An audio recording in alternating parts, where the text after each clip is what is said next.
जय सिया राम मित्रों, आप सभी को राधे राधे।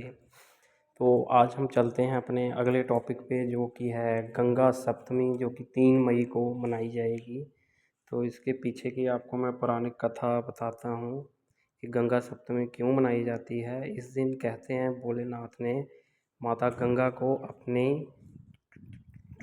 टाँव में स्थान दिया था।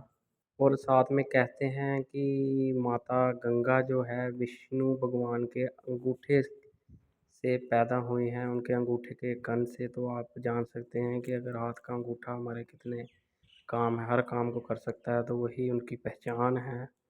तो इसके पीछे की कहानी ये है कि माता गंगा अगर धरती पर आई है तो इसके पीछे राजा भागीरथ का बहुत बड़ा हाथ है, जो कि राजा सगर के पुत्र थे। और राजा सगर के 60,000 पुत्र थे, जिनकी अस्थियों को साफ करने के लिए, उनकी रूहों को साफ करने के लिए माता गंगा का सहारा लिया गया था। वो 60,000 पुत्रों ने बहुत ही गलत कर्म किए थे, गंदे कर्म किए थे, जिसके कारण उनके कुल का नाश होने वाला था। उनको कपिल मुनि ऋषि का श्राप मिला हुआ था।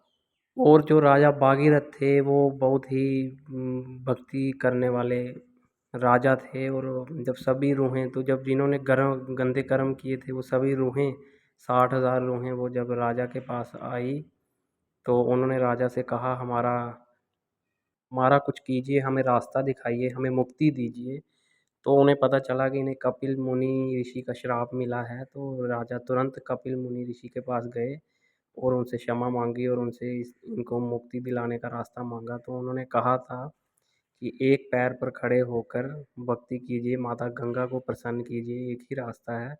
तो राजा भागीरथ जी ने माता गंगा को प्रसन्न कर कर, एक पैर के ऊपर खड़ा होकर भक्ति कर कर, उन्होंने माता को मनाया और धरती पर लाने में कामयाब रहे।